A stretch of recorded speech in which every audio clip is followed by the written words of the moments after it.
is up, everybody? Welcome to Party on Broad. Today, our last conference of the Power 5 goes down today. We are doing the top 10 prospects for the 2024 NFL Draft in the Pac-12, leading off with Caleb Williams. And I can't wait to gush about this dude. Joining us, as always, he is Ryan Reese of Philly Sports Alliance. What's going on, Ryan?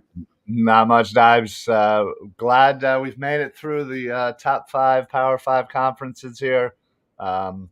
It's been great to kind of talk about these prospects and really kind of looking forward to the start of the college football season to kind of see how our predictions kind of play out here in the upcoming season. Yeah, man. We're like 2 months away from the start of college football season. But we can lock this one in. Leading off, number 1, it is Caleb Williams, quarterback out of USC, man. This dude, I remember just gushing about this guy throughout the draft, throughout last college football season, man. I think he's got the potential to join the likes of Trevor Lawrence, Joe Burrow as one of the best quarterback prospects we have ever seen. And I don't say that lightly, man. Like when you're almost comparing a guy to Patrick Mahomes, who could be one of the best quarterbacks, if not the best quarterback ever. This gets crazy, man. You look at his freshman season, he had a PFF grade of 91.3 at Oklahoma in 2021. That was the best by a true freshman quarterback in the PFF college era, beating out Trevor Lawrence in 2018, his mark of 90.7. Then his sophomore year, he won a freaking Heisman Trophy. But really, the nuts and bolts of Caleb Williams is his ability to just be pure magic out of structure. He led all quarterbacks in passing yards, touchdowns, and big-time throws, 707, 7, and 10 in 2022 outside of structure. That is what Caleb Williams does, and he is incredible, man. Like his mix of strength and elasticity and defying physics and creating something out of nothing is unbelievable. You can't even grade it. It's really, truly magical. He would have been the number 1 pick in this year's draft. He will be the number 1 pick in next year's draft. Make no mistake. Ryan, what's your thoughts on Caleb Williams? Yeah, I mean, you said it perfectly with the drawing comparisons to Patty Mahomes. He just has kind of that same ability to where you think he's got they got him and somehow he gets out of it and he makes just these insane throws where you just literally have to question everything about football. Sometimes you just like, how the hell did that happen? And dude is just an athletic just freak. He's got absolute insane arm talent. I mean, he threw for over 4,500 yards, 42 touchdowns last year, only 5 interceptions. Obviously, as you said, with the Heisman last year, only looking to build on that. I mean, if he isn't the number 1 pick in this upcoming draft, then I don't know. I think I need to quit watching football because it literally makes no sense for him not to be the number 1 pick here. Even if he, just has a similar season to what he did last year, he is absolutely just the best player on the field at all times. And he comes in with a lot of expectations. We're definitely going to be talking about a few other SC players here. So, the expectations are pretty high for the Pac-12 for USC. So, yeah, I mean, Caleb Williams is the absolute number 1 prospect here that we have been talking about this entire time, without a doubt. Yeah, he's better than Bryce Young. What he can do, how he can hit every single throw on all 3 levels with a guy in his face. His footwork is incredible. He can make the first defender miss. He can just dominate with his legs. He's really just a special player. And the numbers he's going to put up this year. I mean, he lost Jordan Addison, who was a sensational wide receiver, and he's got a couple more coming in this year's draft, and we're going to touch on them in a little bit. But yeah, Caleb Williams is just a truly special prospect. I suspect a lot of teams will be tanking in that second half of next year to get this dude. Maybe like Arizona or something along. I don't know. Yeah. There's going to be a lot of teams trying to get this guy. That's how special he is. But let's roll on to number 2. And as Rome Odunze, out of Washington, a wide receiver, he was, I think, my number 2 wide receiver overall. No, number 3, I think. I think I had Egbuka and Two Harris Ohio Jr. State guys. Yeah. Yeah, really, really good wide receiver, man. This guy, 6'3", 211 pounds. One of the top returning Power 5 receivers in college football this year. This guy just dominated single coverage. In fact, he had 605 yards against single coverage. That was second best, with Marvin Harrison Jr. being number 1. So that's pretty impressive. He's a true 3-level threat. He's a very good athlete, more of a smooth athlete, not necessarily a burner, but really good separator. He has natural instincts, great in contested catch situations, elusive after the catch. This is my favorite prospect out of Washington. What are your thoughts on Rome Odunze? Yeah, like you said, he falls in right after the 2 Ohio State wide receivers. And yeah, he is, he's 6'3", 200 pounds. This is he's an amazing separator off the line. He can absolutely go up and get all contested catches, and he has got the elusiveness to get those yards after catch. So. Yeah, I think had he come out in this past year's draft, he would have been a first round prospect, in my opinion. Coming off of 1,100 yards, 7 touchdowns. He has a pretty decent quarterback in Michael Penix Jr. Throwing it to him. So yeah, I think that combination there in Washington certainly could be a really good one. And it absolutely starts with a Dune. Ugh, wow, now I'm messing up his name. Dunzi. Okay. Yeah, really impressive guy. I think Washington has all the hallmarks of a top 10 offense in 2023. Yeah. We're going to get to his running mate very, very soon. In fact, is he up next? I don't know. I know. No. Nope, not yet. Not yet. Another I've got one more. Coming in number 3 is Braylon Trice. He's an edge rusher. He is just put up some insane production in 2022. We covered this guy during last year's draft process. He didn't declare. He returned to Washington, and now he's among the top edge rushers in the class. Let's put up his profile.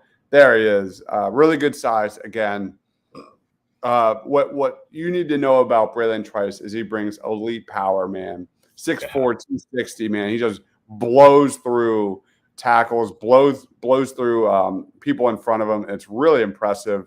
Has a great straight line burst. He had 9 sacks last year, 12 tackles for loss in 2022. Not a flexible dude, but he's very much linear, but like he gets it done, man. And again, at his size, at 6'4", and that power and heavy hands, man, he's expected to put up a ton of big numbers in 2023. Any thoughts on Braylon Trice? Yeah, everything that I have read about him, everyone just marvels at his hands and how much of a technician he is, and how great he is with his hands. As you mentioned, the power. That's the next thing that gets mentioned for Trice is just how powerful he is. But he also has kind of this quickness with that power as well. As you said, not the most flexible guy, but does have the acceleration, the quickness to get off blockers. Good motor, and he seems to have that relentless ability to make plays and to chase down the quarterback or running back. So yeah, he's good moving laterally, and again, great in pursuit. So. Yeah, I like this guy. I think he kind of falls outside of the top 5 Hmm. edge guys, but Yep. he's right there. And I think again, a productive season, building on what he did last year. I could easily see him by the time the draft rolls around, him being Mhm. talked about in that top five of edge rushers for sure. Yeah, I would agree with that. He didn't make my top 5 edge rushers in this class. He's more of a production guy. I don't want to like make that a negative for Braylon Trice. I mean, Right. Pac-12 is not known for defense. Sure. You're not there. These teams can't compete with the Pac, not the Pac, Jesus, the That's Big easy. Tens, the ACCs, the SECs. Like, there's some elite defenses there. But Braylon Trice is a very good prospect. I think he's going to be not so much a first round guy.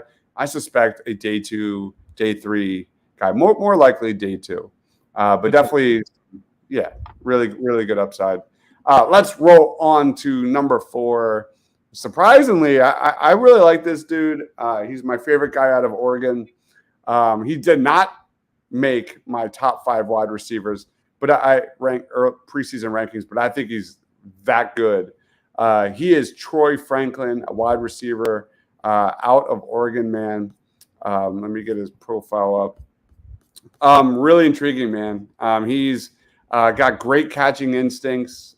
He's a guy. He plays like a basketball player, man. He can go. He's a guy that can go above and beyond uh, uh, and get the football, man. He's got a really, truly impressive ability to contort and use his body control and bring down passes in high difficulty situations. Man, 6'3", 178 pounds. He is, definitely thinner. He's got really good length. He's got, nice acceleration. I think he'd be a little more efficient as a route runner this season. And I think he could definitely add more strength and mass to his frame at the next level in the NFL. But he's a great natural talent, man. He has a great foundation to build on. I definitely think this guy's going to blow up this year, especially with great chemistry on a guy that we're going to be talking about soon, leading Oregon's offense. But what are your thoughts on Troy Franklin? Yeah, he does fall right outside of that top five, and it's not. Honestly, it has nothing to do with him at all. It's because the wide receiver class this year is pretty darn amazing, and we've certainly talked about all of them so far here. But yeah, he kind of just falls right outside of that. But yeah, I could again, I think with a productive season, he certainly could get into that conversation. He's very fluid. He has great burst and he can absolutely stretch the field. And what I noticed about him is he kind of gets to his top speed really quickly.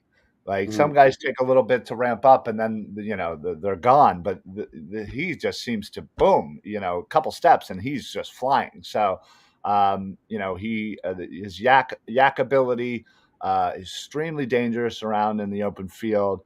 But he also has really good hands to kind of make really good plays. I can't tell you how many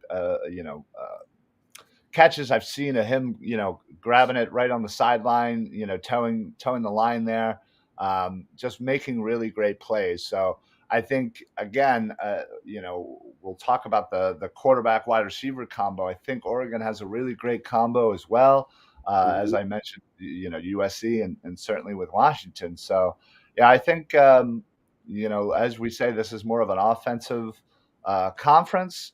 And it's certainly going to be an exciting conference to see all that offense play out, especially with all of these top prospects. But yeah, I like this dude, and I think any other year, this guy would easily be a top 5 wide receiver prospect. He just happens to be coming out during a fantastic wide receiver class for 2024.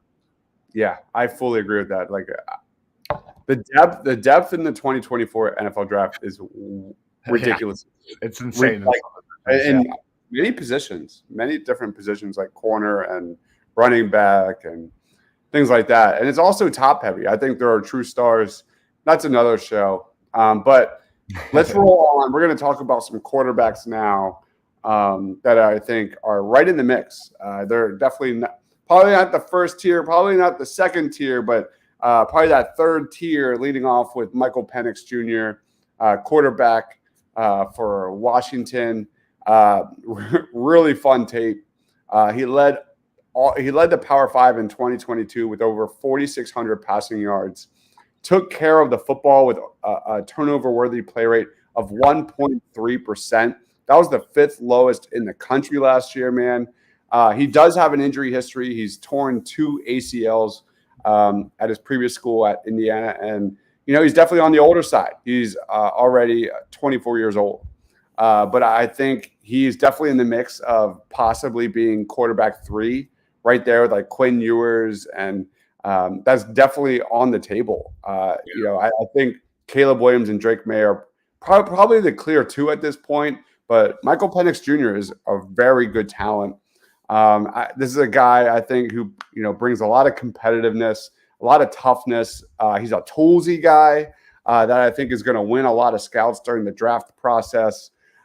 He's a guy that can sell out for major plays as a runner with his legs, but he also has a really good arm that can layer throws.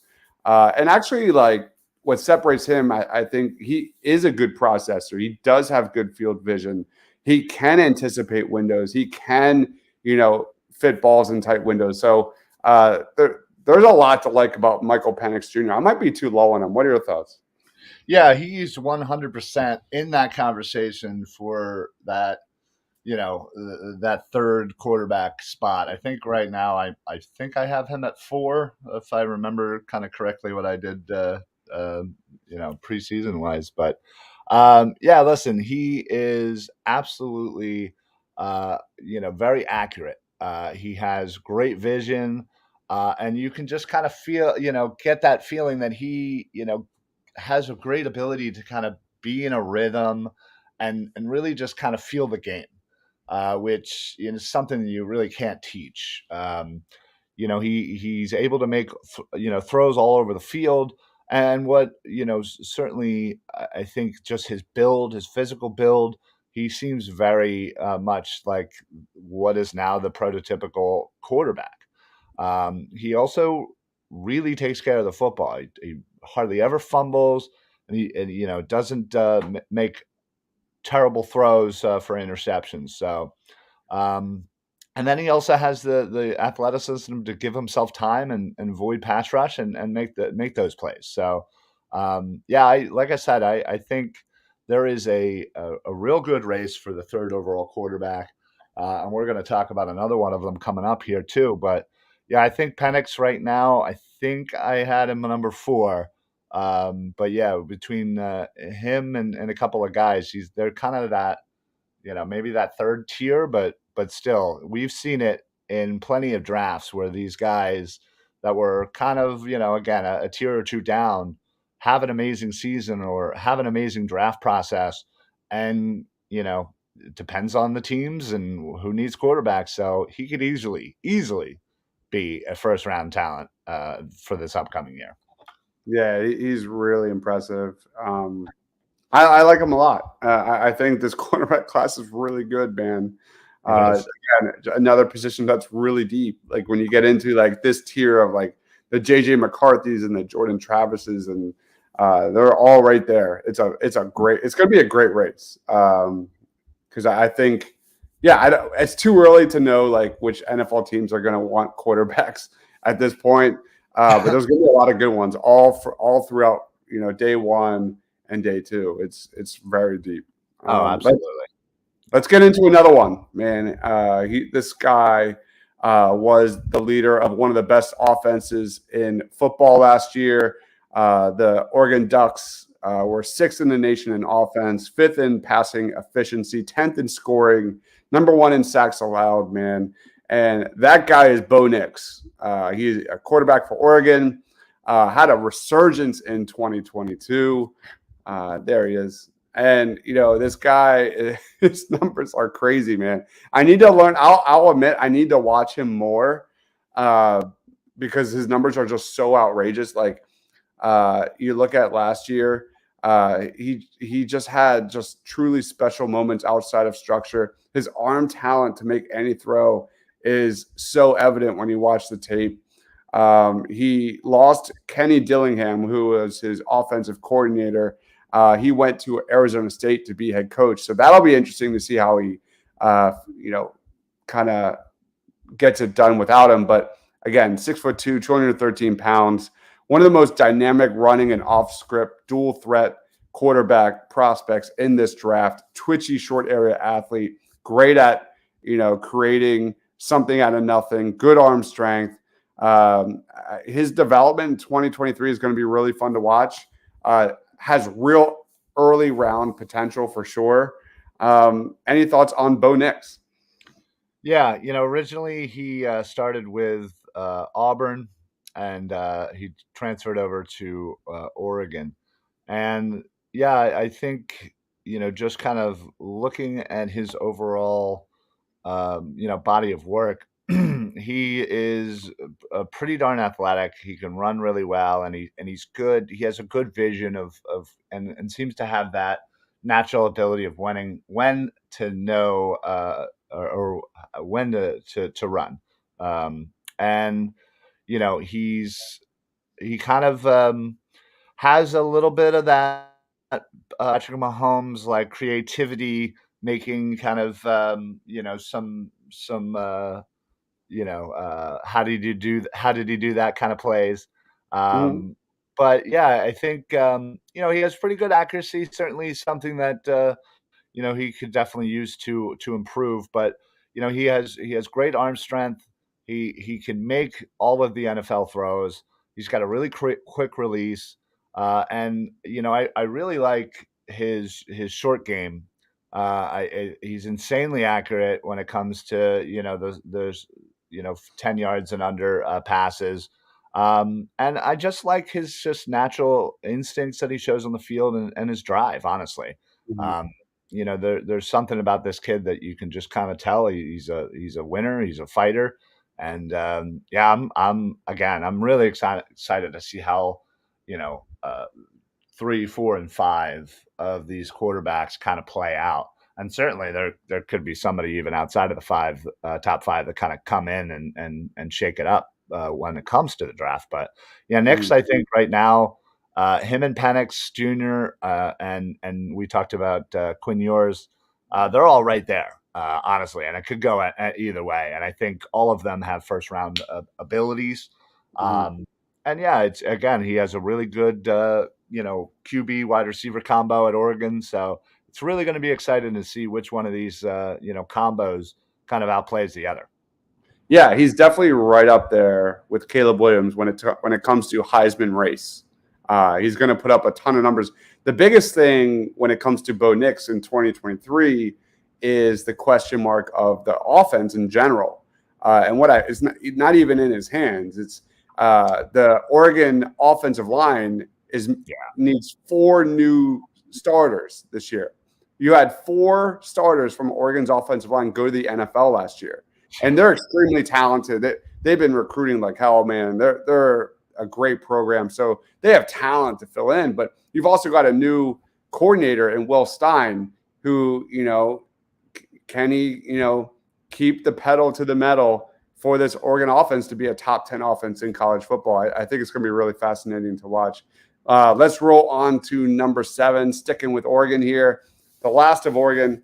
Wow, look how top heavy this conference is. I didn't really touch on that yet. Oh yeah, you're right. Um, yeah, it's pretty obvious who are the top teams, uh, you know, to get in that playoff chase. But Brandon Dorlus is an edge rusher that's really, really intriguing. 6'3", 285 pounds. This guy's unique. He kind of shows promise on the outside, on the inside. Right now, I've got him as an edge rusher, but I'm not sure what his future role is at the next level. He had 40 quarterback hurries last year. That was tied for 7th most among all FBS defenders. His 88 pressures the last 2 seasons leads all returning Power 5 edge rushers. So that's pretty damn good. That's elite territory. He kind of fits that like unique mold of a defensive lineman that I think people might tear down a little bit through the draft process because He's got some versatility for better or worse. Again, he's got size, he's got mass, he's got length. He's athletic enough to stand up at the edge, but he's also big enough to be on the inside doing stunts like a battering ram. It's going to be interesting. I think we'll see Dorlus still on the edge in 2023. And I think this guy definitely has potential to be a guy that puts up crazy, crazy stats in 2023. So any thoughts on Brandon Dorlus? Yeah, he is. He's a physical dude, and I think you know projecting him into the NFL, I don't see that his power, his strength, and his his size being any issue. And honestly, I think he could potentially step right in as kind of a three down player in the NFL. He has absolutely a great set of moves, especially his spin move, um, and he has a high motor, and it's evident on any tape that you watch of this guy. He's got a good combo of speed to that power, and routinely beats blockers because of that. Um, yeah, I just again, I just think with his I'm just more projecting kind of what he would look like in the NFL, and honestly, I think he'll fit in, um, you know, effortlessly, honestly. Yeah. But the only thing that I think, as you kind of mentioned, is maybe he might not be that prototypical edge rusher. Um, he kind of lacks the ideal length for today's edge rusher, and kind of be on a little bit of a smaller side, but. I still think he's plenty of time, plenty of room to add a little weight to that frame and kind of bulk up a bit to kind of make up that difference of that prototypical NFL edge rusher. So Yeah. I'm kind of excited to kind of see what he can do this year. I think he needs to kind of tap in more to his physicality. He has a lot of strength and he shows it. It's just I feel like he just needs to kind of tap into it a little bit more and get that next level. And if he's able to do that, watch out. Yeah, Oregon's going to rely on him big time this year because who did they lose last year, Ryan? One of our favorites, Christian Gonzalez. They lost That's Christian right. Gonzalez. They lost Noah Sewell on that Yeah. 7. What's his face? Bennett Williams, the team's leading safety. He's gone. They lost a lot of players in the NFL draft, not only defensively but offensively. And it's they certainly have a couple of nice young players, but again, as we said, this is an offensive league or a conference, I should say, and that's going to what drives this team. But certainly, there's a couple of players on this Oregon defense that certainly need to step up, and he's definitely one of them. And I fully believe that he will and be the leader of this defense for this upcoming season. Mm-hmm. All right, let's roll on to number 8. This is a guy I think is super underrated. It is Dorian Singer, wide receiver for USC. Caleb Williams might have lost Jordan Addison, but in comes a transfer. And this dude is absolutely electric. I believe he played for Arizona.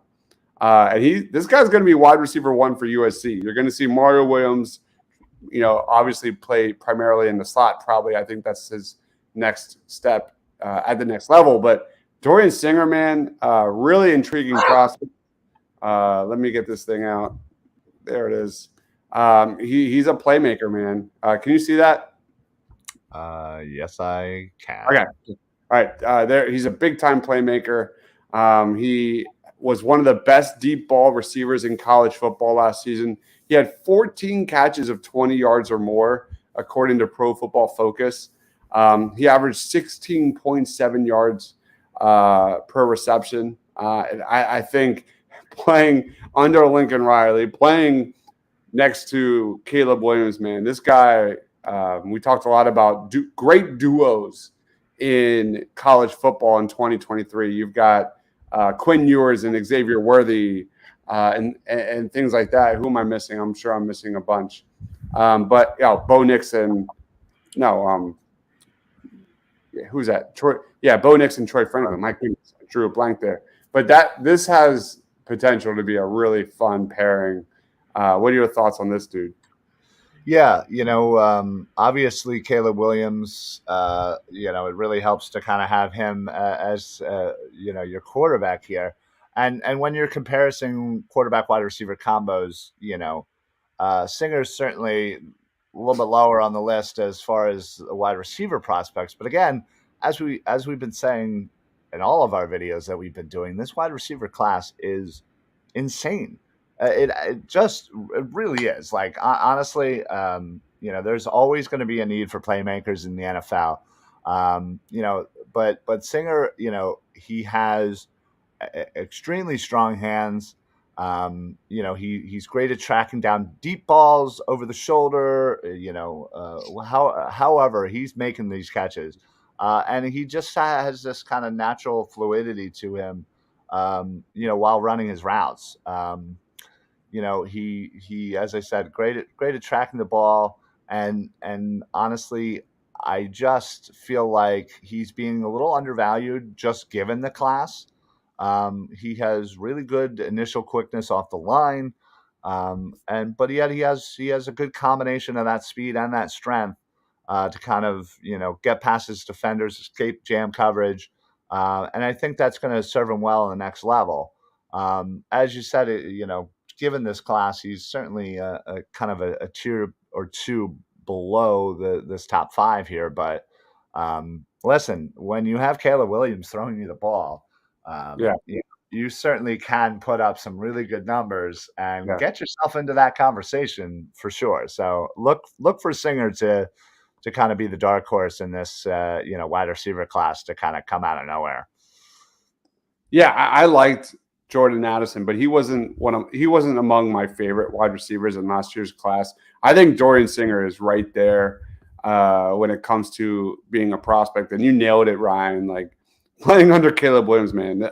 This has potential to be a big time high riser in 2023 if this season kind of goes as expected. Because that USC offense, Lincoln Riley, one of the best offensive minds in college football. I'm excited. I think he's going to be kind of the winners of the college football season. Definitely someone to look out for. And, that obviously leaves Mario Williams, who's also a very solid wide receiver prospect, that much wide open. So let's roll on here to number 9, sticking with USC. And we are talking about a lot of NBA deals just dropping back to back right now. My phone's blowing up. Yeah, exactly. Same. Stop it, Woj. But anyway, all right, let's talk about Caleb Bullock, a safety. He did. Oh my gosh, this is nuts. There's been like 5 in a row. Let's go to one of my top 5 safeties in the class. It is Caleb Bullock for USC. Really fun prospect. He was a first-team All-American for Pro Football Focus this past season. He had 5 interceptions. That tied for 5th among all FBS safeties. He is basically a former wide receiver, and it shows when you watch on tape. He stands at 6'3", 180 pounds, and those ball skills really translated. He's got a great profile. He's a great athlete. He's got a solid build, explosive, high-energy athlete, elite deep speed. I think everything is in play for this guy to be like a solid day 2 prospect and make some noise. What's your thoughts on Caleb Bullock? Yeah, listen, he's tall, he's got long arms, strong hands, and as you said, has wide receiver in him, and man, he can just make catches just like a wide receiver. His catch radius is that of a very good wide receiver prospect. So his ball skills are certainly great, and certainly tracking and locating and attacking that ball in the air is something that he does really, really well. He has good speed. Certainly a very good, fluidity to his movements, changing direction. And yeah, has that speed to kind of chase down, defenders, downfield. So he obviously can jump extremely well, get to that high point, and break up those contested catches. So, yeah, listen, I'm a big fan of anybody who knows me. I love linebackers, but I just under linebackers. I really love watching safeties. There's something about them. Just they just need to have these instincts of knowing where to be and knowing where to go, and I think Bullock certainly has that ability, and I think that's going to shine in the next level. Good at zone coverage, decent at man, but it has that understanding as a former wide receiver of those wide receiver routes, and is able to stick to his man very quickly. So, yeah, I really like him, and I think he's going to be an absolute force on this USC defense. Yep, absolutely agree. Let's roll on to number 10. Wrap up the Power Five conferences. And of course, it's probably the most difficult name I've come across Yeah. of all these shows. Here we go, Ryan. Here we go. Okay. It is an edge rusher out of Washington, Zion Tupaola Fetui. He is a big time edge rusher, man. He's really impressive. 6'4", 251 pounds, blows up people, man. His tape is so fun. Like, just watch his tape for, like, I swear, like 10 seconds, and he just will. No one can stop him. No one can get in front of him. And his power and strength is hilarious. He's a pocket collapser. He did suffer a torn Achilles in 2021. He does have some injury concerns, but when it comes to tools, man, he's got a really good pass rushing skill set. He's got a smooth get off, active hands, hot motor. He's really just an overall balanced edge rushing prospect.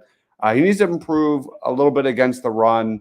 He's not great in coverage, and his comfortability in space is definitely needs to take another step in the right direction. But nobody collapses the pocket like this guy, man. He's got a bull rush that just blows through people in college football. Any thoughts on, here we go again, Zion Tupaola Fetui? Tupaola Fetui. Yeah. I said it once. I'm retiring from saying this name again.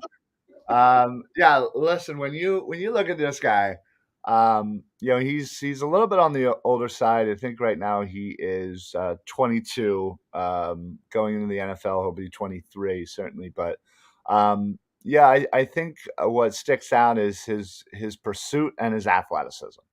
Um, he has a great ability to get by his blocks. Um, and he does have a very good prototypical NFL size for an edge rusher. We've talked about, some might be a little smaller coming out. This guy is already built for the NFL size wise. And what's great is certainly he has room to improve and to add strength and weight. He has a great quickness for somebody who plays so powerful and can get off those blocks. So it's a really nice combo of the speed and the power that he brings to the table. And again, another thing that I keep reading on him is great motor and is absolutely his conditioning. He is just he has unlimited stamina, it seems. So certainly that's going to come in pretty darn handy in the NFL for sure. So yeah, I like this kid. I think if he adds a little bit more strength, a little bit more power, he could really wreak some havoc. Has great hands, and again, has a great ability to get by his blockers. Just again needs to kind of put it all together. Needs to kind of be a little bit more consistent. Isn't the best at changing direction very easily, and needs to work on his snap speed. Mhm. Some tends to be a little bit late coming off the play. So outside of that, though, these are all things that are certainly manageable. And again, when you have a natural athleticism, natural ability, and you have that size, the rest can kind of come. So I think he might be a little bit more of a project, but I love the potential in this kid. I really do. Yeah, he could. I mean, playing opposite Braylon Trice, man, that's got to be the top duo edge Oh yeah. rushers in the conference for sure. And like, there's definitely a solid chance that teams plan for Braylon Trice, and he's kind of left on an island there, and definitely has upside to put up some big time stats Yeah, if he that can works. stay healthy. If he can stay on the football field, that's a biggie. That wraps up our top 10. Just to kind of go over it one more time: Caleb Williams, shocking, number one; Rome Odunze, wide receiver, number two; Braylon Trice, edge rusher, number three; Troy Franklin, wide receiver, number four; Michael Penix Jr., quarterback, number five; Bo Nix, number six. Out of Oregon, another Oregon dude, Brandon Dorless, edge rusher. Then we get to Dorian Singer, I think an underrated rising star, wide receiver for USC at number eight. Kalen Bullock, one of the top safeties in the class at number nine.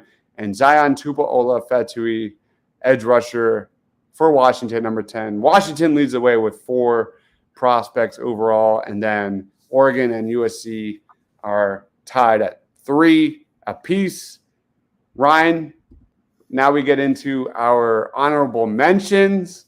I have one guy real quick I just want to give a shout out, and that is Jordan Morgan out of Arizona. He's a tackle. I debated about putting this guy above Zion, and I'm going to just leave him off just for now because this will all change by like December, probably November, December. We'll redo all of these. We'll see if Jordan Morgan makes the list, but 6'6", 320 pounds, great athlete, great pass protector. He's one of the PFF's top-rated offensive linemen. Returned to 2023 for Arizona here, hoping to kind of help his draft stock big time because he suffered a torn ACL in mid-November. So he probably would have been in the draft last year without that torn ACL, but he's not practicing yet. It's still up in the air if he's 100% at this time. But his footwork, his hands, his recovery athleticism, and his ability as a pass blocker, man, I think Jordan Morgan is a really good tackle prospect. Morgan didn't make my top 5 tackles, offensive tackles, but he could if he stays healthy. Do you have an honorable mention? I do, yes. I figured I would also kind of go outside of the box as far as no USC, no Washington, and no Oregon, Yeah. as that dominated our list here for the Pac-12. I went with somebody who's kind of a tweener between a linebacker edge, and that's UCLA Leatu Latu. Yeah. Nice. Wow, I'm 2 for 2 for today. I can't get any better. This dude is 265, 6'4", runs a 4.7, a 4.740. Probably, probably will end up being a linebacker. But yeah, this dude absolutely is the prototypical quarterback of a defense. Will absolutely play Mike linebacker. Can absolutely get through and shed blockers. Violent hands. That's my big phrase. I love that phrase. And he has such a strength about him. He's a bigger linebacker for sure, but certainly don't be surprised when he accelerates past you in space. So has that closing speed, has great fluidity to not only his movements but his closing speed or his chase down abilities. And he's actually really good in coverage, so can handle tight ends, and certainly that's what's needed in the next level. So yeah, I'm big on this guy. He originally got recruited by Washington, transferred last year, so now he is at UCLA. And yeah, I always love a good linebacker. Since we didn't have any on our list, I figured I'd add one to the honorable mentions. It's a good one, man. And then lastly, of course, Mario Williams, I think, is a solid prospect. We have already touched on Mario Williams, Yeah. but he deserves a shout out. Very small dude, will be in the slot in the NFL, 5'9", 185. But Mario Williams should be a very productive wide receiver in 2023. So that wraps it up. Ryan, what do you got going on at Philly Sports Alliance? Final thoughts on the Pac-12. We made it through the all 5 Power 5 conferences, man. That was awesome. No, this is, like I said, this has been a great experience. I know for me, taking the time to kind of dive into these prospects way earlier than I certainly would have.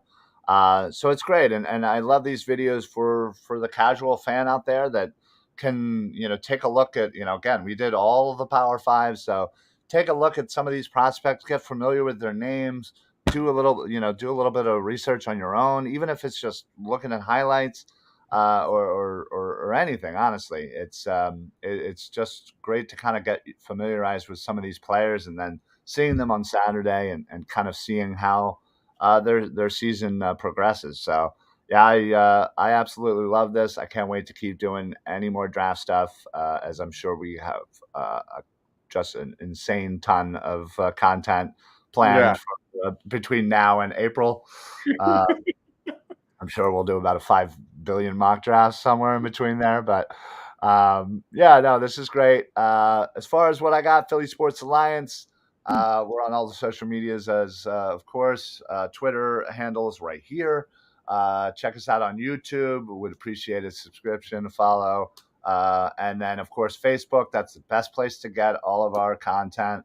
Put on those automatic notifications. That way you're getting all of our videos coming through.